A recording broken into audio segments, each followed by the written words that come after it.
바뀌었죠? 아, 네. 네. 보여요. 연월일시로 보는 사주의 금요화시를 알려드릴게요. 네, 자, 네, 네. 사주 내 기둥을 보면 자, 여기가 연이고요. 월, 일, 시가 돼요. 그죠?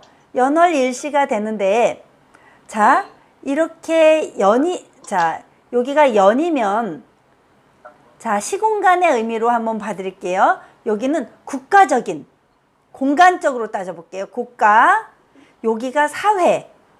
그게 몇 페이지였냐면 21쪽이에요. 1이 가정, 시가 네, 직장. 네. 이렇게 써주시면 돼요. 연월일시 관법으로 보는 거예요. 네. 그리고 만약에 시간으로 따지면 이게 전생이라고 봐도 돼요. 시간으로 먼 과거로 하면 아주 전전생. 네. 여기가 전생. 아, 네, 네. 여기가 현생. 아, 네, 네. 이렇게 봐도 돼요. 크게 봤을 때 미래 이렇게 되는데, 아니면 또 시간도 대과거, 아주 초년기, 아, 네. 초년기, 청년기, 네. 중년기, 아, 말년기 이렇게 놓고 궁성론을 보는 거예요. 그래서 금묘화실이라는 게 뿌리 없는 자손이 어디 있어요. 그래서 이 뿌리가 여기에서부터 오는 것이고, 묘는 이파리가 막 나는 곳이에요. 꽃이 피게 하기 위해서 이파리가 이렇게 받쳐주고 있잖아요. 떡잎이 이렇게 받쳐주고 있고, 이게 바로 내가 꽃이에요. 그래서 화에 속하는 거예요. 금묘 화. 나는 꽃 같은, 그 다음에 열매를 맺는 건 내 자식들이라고 생각하시면 돼요. 그러면 여기는 할머니, 할아버지, 여기는 엄마, 아버지, 여기는 나, 여기는 내 아내나 남편, 그리고 여기는 내 자식들을 의미해요. 내 자식과 또는 직원들, 부하들, 이런 사람들을 의미해요. 자, 그렇게 놓고 볼 때, 그러면 자, 갑오일주에게, 자, 정제라는 좋은 별성이 저기 맨 앞에 떴네요. 자, 이거는 제 주변에는 갑오일주가 참 많은데요. 맨 앞에 정제가 떴고, 여기에 정인이 떠서 자축합을 이루었어요. 요런 글자가 이렇게 자축합을 이룰 때 이 사람들은요, 엄청, 이 분은 부모가 어렸을 때 이 정제가 그 아버지가 할아버지부터 받은 돈이 꽤 있었대요. 그래서 문서운도 아주 좋은 분이었고, 그 어느 지역이죠. 강원도 어느 지역에서 아주 끌끌하게 잘 사는, 이름만 되면 잘 아는, 그래서 그 어린 시절에도 이 사람은 저기에서 자동차를 타고 다녔던 그런 사주였었던 사주예요. 이게 그렇게 그런 걸 볼 수 있었고요. 자, 지우고, 그래서 좋은 별성이 연월일시 중에 어디 있느냐, 그렇게 찾아가는 거예요. 자, 그 다음에 지우기. 그래서 그는, 요거 한번 그 21쪽 보면, 그는 뿌리이고 연의 기둥을 연주라고 한다.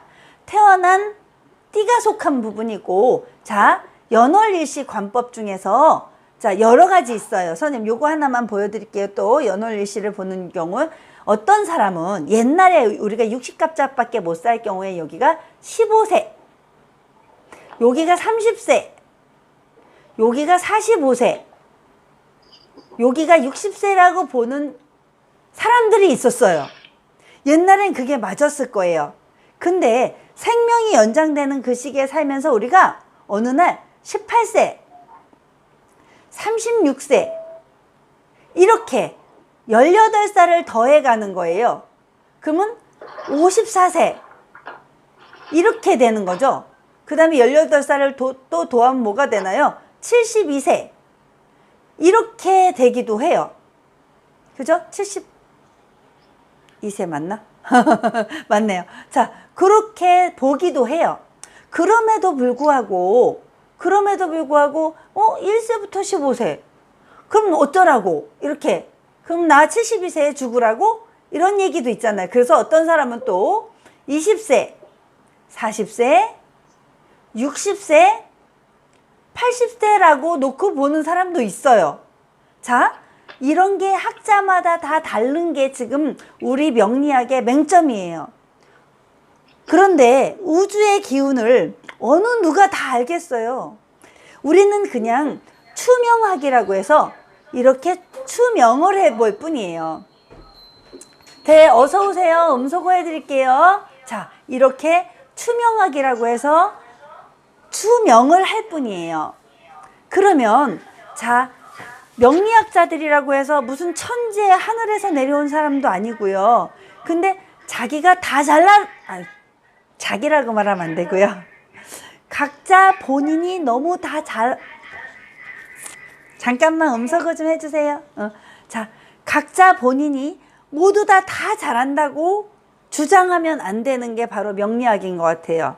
저는 그렇게 느껴요. 그래서 제가 공부하면서 자, 또 어떤 학자는 이렇게 얘기를 해요. 다 섭렵을 해봤더니 자, 60 갑자를 다 돌고 다시 돌아가더라. 75세.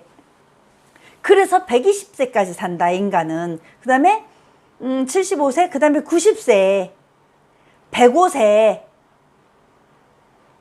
또 어떻게? 또 120세. 그래서 인간의 수명은 이렇게 두 갑자를 산다. 이렇게 말씀을 하시더라고요. 자, 그런데 제가 연구한 방법을 하나만 알려드릴게요. 자, 이게 전 어디서 듣지 못한 얘기예요. 사실은 스승님한테도 이렇게 배우지 않았어요. 우리 스승님한테도 18세 이렇게 15세 이렇게 배웠어요. 벌써 10여 년 전에 그렇게 배웠는데 제가 10여 년 동안 명리학을 공부하면서 연구한 학문이 있어요. 연구한 거는 누구도 알지 못하지만 그 사람의 생명이 있더라. 누군간 60살까지 산다면 이게 진짜 15년씩 움직여 가요. 누군간 100살까지 산다면요, 이게 25세씩 움직여 가요. 누군가 80세까지 산다면 이게 정말 20세씩 움직여 가더라는 걸 저는 공부하면서 아하, 이거구나 라고 생각을 하게 됐어요. 저 혼자 깨달은 방법이에요. 어디서도 들은 적이 정말 없어요. 만약에 이걸 이 금요화실론을 새롭게 보고 싶은 학자분들이 있다면 저와 함께 그거 연구해 주실 분 있으면 연락 주십시오. 같이 그 데이터를 많이 만들어서 후손들에게 물려주고 싶습니다. 정말 우리 더 연구해야 됩니다. 내 의견이 맞아, 내 말이 맞아, 이렇게 자가당착에 빠져서도 안 되고요.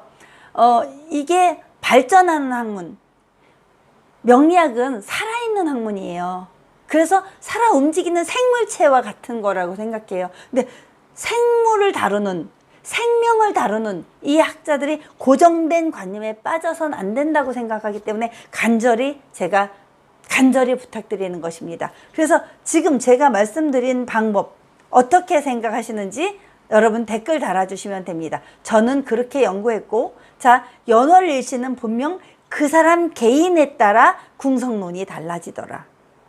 그러면 초년에 무슨 일이 있었는지 볼 것인지, 자, 저는 어떤 상황으로 봤냐면요, 생명을 보고 알 수 있었어요. 그 사람이 사망하는 걸 보고 다 맞춰봤더니 인생이 딱 반이 되었을 때 변하는 경우가 있어요. 요렇게. 자, 이거 지우고 가볼게요, 선생님. 자, 주석 작성, 지우기, 모든 드로잉. 오케이. 볼 때요, 딱 요 반이 됐을 때 인생에 큰 변화를 갖게 돼요. 이것 또한 어디서 배운 방법이 아니고 저만이 혼자서 개발한 방법인데요. 이때 인생의 큰 전환점에 맞아요. 만약에 40살에 인생을 갑자기 멀쩡히 살다가 바닥을 한번 쳤더라. 아주 큰 변화의 운이 왔더라. 그분은 80세에 좀 말하기가 좀 그런데 80세를 생명의 기준으로 삼아도 돼요. 그 다음부터는 쓰러져서 못 일어나시는 분을 봤거든요.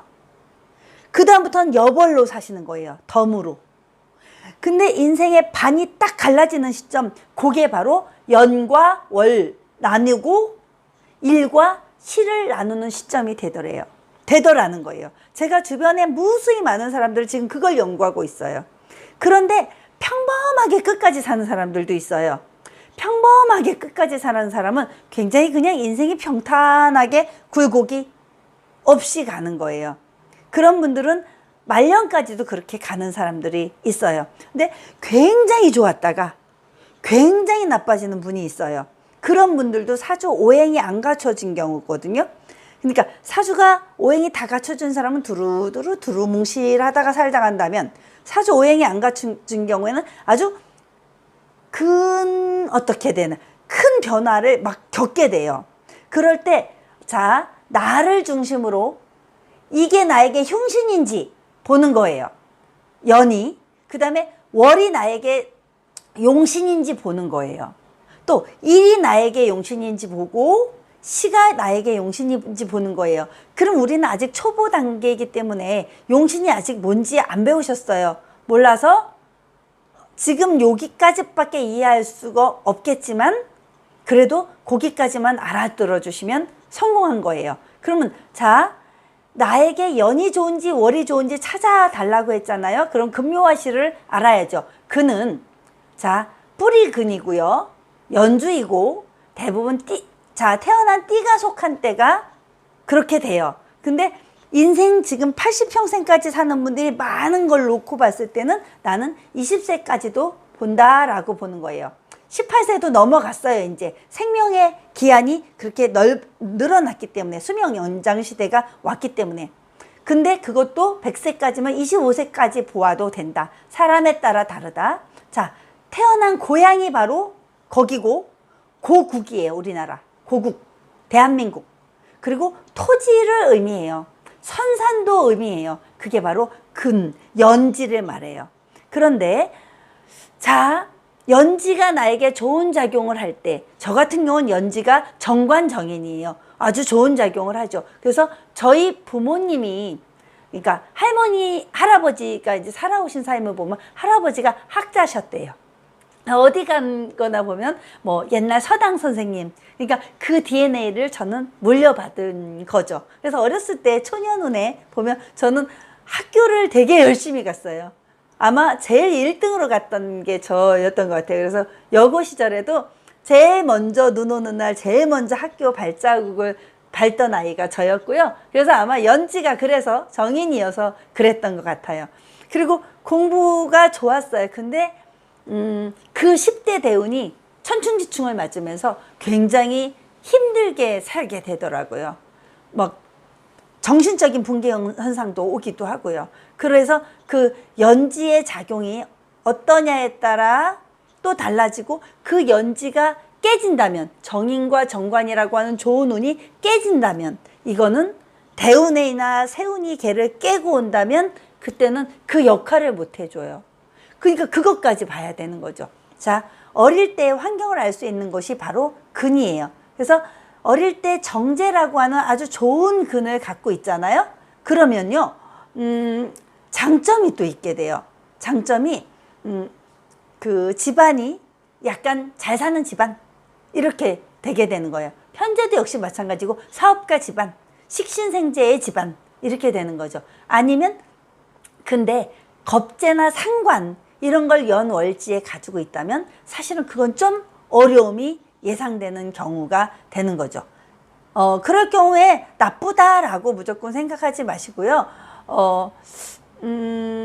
좀 일찍 고향을 떠나서 자수성가해야 할 팔자 이렇게 생각하시면 될 것 같아요. 자, 이제 묘의 관계를 볼게요. 묘는 싹을 의미하고요. 월의 기둥을 월주라고 해요. 월의 기둥, 그걸 묘에 속하는 금묘화실에 태어난 달을 의미하기도 하고요. 그러면 20대에서 40세 의미를 하게 되겠죠. 그러면 20세에서 40세 청소년 시절 이렇게 의미하게 돼요. 자, 부모 형제, 그 집안의 가문, 집이죠. 내가 살고 있는 집. 그것도 가옥, 가정 이런 것도 다 그 묘에 속해요. 월지를 보는 거예요. 그래서 월지가 충하는 그 시기에 금묘화실에 묘가 충하는 그 시기에 이사를 가기도 해요. 왜? 가옥을 떠나서 가는 거니까요. 합이 될 때 집이 팔리기도 해요. 그럴 땐 잘 팔리기도 해요. 좋은 값에. 충이 될 때는 안 좋아서 떠나는 경우도 있어요. 어찌됐든 이사를 가요. 떠나야 되는 때가 오는 거예요. 자, 그게 여자의 입장에서 여성 명조로 봤을 때요. 월지를 남편으로 보는 경우도 있어요. 그 전근대적인 방식으로 봤을 때는요. 월지가 나보다 높은 자리가 남편이다라고 생각했던 때가 있었던 거예요. 근데 현대적으로 봤을 때는 지금 동등한 입장으로 살게 되기 때문에 일지를 보게 돼요. 거봐요. 같은 명리학인데도 예전 어른들이 보던 명리학과 현대인들이 보는 명리학은 이 구성 자체가 달라져요. 이 궁성론 자체도 조금씩 변화가 와요. 왜? 맞춰봤더니 달라지더라. 조금 전에 제가 말했던 대로 그 궁성론의 시기도 역시 달라지더라. 저 같은 학자들이 계속 새로운 연구 결과를 내놓는 거예요. 그래서 동방대 같은 경우에 가면요. 그 명리학 박사 과정이 있어요. 여러분들 정말 공부를 하고 싶다면요. 그렇게 명리학 박사 과정을 가셔도 좋아요. 석사도 있고 박사도 있어요. 그러니까 미래 예측학과라고 하거든요. 그런 데 가서 공부하시는 것도 좋아요. 박사까지 가기 어려운 평생교육원을 가셔도 좋아요. 자, 그런 경우를 가셔도 되고 아니면 저처럼 이렇게 그냥 개인 대 개인으로 따뜻한 정서를 나누는 그런 공부 방법 이렇게 줌으로 하셔도 됩니다. 자, 가정, 사업관계, 직장, 가문, 환경을 알 수 있는 곳이 바로 자 월지의 문제, 금묘화실의 묘에 속하게 됩니다. 자, 이해가 가시죠? 자, 그 다음에 지우고 또 가볼게요. 화는요, 나 자신이에요. 꽃이라고 말을 하죠. 그래서 꽃이니까 나를 얼마나 예쁘게 꽃 피우느냐에 따라 운명이 달라지는 거예요. 근데 어떤 사람은 봄에 피는 꽃이 있고요. 어떤 사람은 가을에 피는 꽃이 있어요. 근데 내 아이가 왜 봄에 꽃을 안 피우지? 너 왜 빨리빨리 안 돼? 그런 경우가 있어요. 자, 대운이 10년 대운이 이렇게 흘러갈 때 대운이 용신이 10살, 20살 이때 온 애들은요 학교에서 무진장 잘 나가요. 전교회장 나가고 뭐 공부도 잘하고 인성운이 왔을 때 그래요. 근데 인성운이 안 오고 재성운이 오고 아니면 상관생재운이 온다던가 이럴 때는 학교 다니기 싫어하고 막 이런 과정이 나타나요. 그러니까 이 나를 중심으로 내가 꽃 피우는 시기가 언젠지를 여러분들이 꼭 점검하셔야 돼요. 내 자식이 있다면 그걸 점검해 주셔야 돼요. 그러면 저 같은 경우는 우리 스승님이 지금부터 18년 전에 아이가 공부 진짜 잘하겠다. 초등학교는 더 잘하고 중학교 때는 예능에 참 큰 역할을 하겠네 라고 한 말씀을 해주셨어요. 그랬는데 그때 그러면 어떻게 키워야겠구나 라는 그런 것에 막 깊이 빠져들게 되더라고요. 저도 이제 학문을 하면서 알잖아요. 그런데 그러면 문제가 있어요. 나는 내 아이가 자연스럽게 크길 바라는데 이 사주 따라간다고? 사주 네가 뭔데? 네가 뭔데 내 아이의 성향을 알아? 이렇게 할 수도 있잖아요. 근데 여러분들 서양의 MBTI, 뭐 애니어그램 이런 거 다 검사해 보면 희한하게 맞아떨어지죠. 이 명리학은 그거에 제가 볼 땐 100배가 맞아요. 정말 사주의 본성은 정말 어디 안 가더라는 거예요. 그래서 지난 시간에 제가 강의해 드렸던 것처럼 이런 경우 있었죠. 저 인성으로만 국을 짠 사람, 엄청난 인성의 국을 가진 사람이 사업한다고 막 30, 40대에 막 설치시다가 결국은 쫄딱 망하고 40년을 그 명리학 학자가 되어 있더라. 이런 거. 그분이 만약에 진즉에 이런 걸 알았다라면 사업으로 망해서 가족들을 고생을 좀 덜 시키지 않았을까요? 그 또한 아니에요. 근데 그 또한 아닌 이유가요. 사주를 딱 열어보면 그 시기에는 그분은 사업에 빠져들 수밖에 없는 사주를 가졌더라고요. 그러면 너무 그러니까 미래를 조금만 예측할 수 있다면 약간 변화할 수 있어요. 조금 알고 가면 훨씬 더 좋단 말이에요. 그럼 나는 꽃피는 시기가 언젠가, 그거 태어난 날짜를 통해서 보는 거예요. 중년을 의미하고요. 장년기, 중장년기를 의미하게 돼요. 자, 배우자와 애인 등을 알 수 있는 부분이 바로 이 일지의 문제예요. 일지, 화의 문제. 내가 꽃이 예쁠수록 예쁜 꽃밭에 있을 거 아니에요. 그죠? 자, 끼리끼리 모인다고 했으니까 독한 꽃이라면 독한 꽃밖에 안 자랄 거 아니에요. 그죠? 독한 꽃이면 그 옆에 아무것도 자랄 수 없어요. 그러니까 나를 화려하고 예쁘게, 화려하긴 않더라도 나를 예쁘게 만드는, 가꾸는 방법, 이게 정말 절실히 필요하다고 저는 생각합니다. 그래서 마음 공부가 절실히 필요했고, 저는 그걸 자기 사랑법, 그리고 호흡포노포노 방법, 이런 걸로 통해서 저 자신을 갈고 닦아가는 학자입니다. 여러분들에게 알려주고 싶어요. 상담을 오시면 제가 함께 이야기 나눠드릴게요. 그리고 이제 열매실에 가볼게요. 열매실은요, 시간을 의미해요. 시주라고 해요. 시간과 시지가 합쳐져서 시주가 되는 거예요. 태어난 시간이고요. 61세부터 말년까지를 노년을 말하게 됩니다.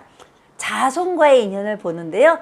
자, 시주가 나에게 좋은 별성을 가졌을 때 나는 굉장히 좋은 역할을 하게 돼요. 자손과의 인연을 볼 수 있고요. 그래서 연주를 뿌리 삼아서 시주에서 열매를 맺기까지 사람의 운명도 자연의 그 생로병사를 겪는 것처럼 그 과정을 겪게 되는 거예요. 그러면 고전에서 역학책에서 볼 수 있었던 그걸 한번 보도록 할게요. 자, 지우기를 또 해야 되네요. 고전 역학책에서 나오는 사주 사례 하나만 보여드릴게요. 자, 자월에 태어난 임수예요. 자, 임묘진, 사오미, 신유술, 해자축 할 때 자월이니까 얼마나 꽁꽁 얼어붙은 엄동설안이에요. 그죠? 이제 겨울이 굉장히 깊은 때란 말이에요. 자월이니까. 그래서 엄동설안에 물이 많은 사주로 태어났다. 자, 엄동설안에 물이 많은 사주, 여기 다 물이에요. 다 물이에요. 신자합까지 다 물이 돼서 꽁꽁 얼어붙은 바다가 되어버린 상태가 돼 있을 거예요. 어떤 운명을 살면 이 사람들에게는 더 좋은 역할을 해줄 수 있을까요? 차가운 이 물을 중화시키려면요, 화와 토가 필요해요. 자, 그런데 술 자체가 어떤 역할을 해줬을 수 있을까요? 자, 화고를 가진 술이 되었어요. 자, 그래서 차가운 물을 중화시키려면 화와 토가 필요한데, 그러면 이 사람은 어디에 가서 살면 좋을까요? 화가 말하는 게, 자, 남방을 의미해요. 남쪽. 그러면 제가 이분들이 오거나 어르신들도 이렇게 말을 하겠죠. 자, 이분에게 가장 큰 용신은 화니까 남쪽에 가서 살면 좋겠다. 그리고 화의 기운을 써주면 좋겠다. 남양집에 가서 살면 좋겠다. 강남구 이런 남쪽, 이런 그 글자에 살아가는 도시의 이름이 남쪽을 의미하는 그런 글자를 가지면 좋겠다. 토가 의미하는 건 토담집에서 살면 좋겠다. 요즘은 토담집 없잖아요. 그러니까 황토방을 만들어서 살면 좋겠다. 뭐 이런 걸로 개운법을 얘기해 드리는 거죠. 그리고 도자기를 이렇게 모으는 사람들도 이런 경우예요. 근데 이런 사람이 만약에 수석 있죠. 수석. 그러니까 예쁜 돌멩이 모으는 거, 그런 거 하면 안 돼요. 절대 안 돼요. 그러면 건강을 해치게 되는 걸 제가 실제로 본 적이 있습니다. 이렇게 해서 사주를 보게 되는 거예요.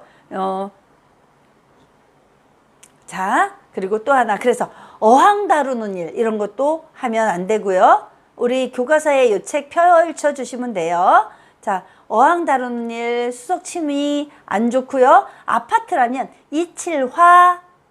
자, 2와 7이 화라는 숫자를 갖게 돼요. 그리고 50토, 이렇게 5와 10이 토라는 숫자를 갖게 돼요. 그래서 화가 필요하면 그 화의 기운이 혈액순환을 의미하거든요. 그러니까 저는 이런 분들에게 꼭 권해드리고 싶은 게 건강에 굉장히 조금 전에 한 점 화기가 없이 화가 또 고장에 다 빠져버렸잖아요. 술에 신정무라는 글자가 들어가 버렸단 말이에요. 그러면 화를 잘 쓰기 위해서 선생님들 꼭 해야 되는 거 왜 돔 치료기, 원적 개선 치료기 있죠. 그런 걸 꼭 써주셔야 돼요.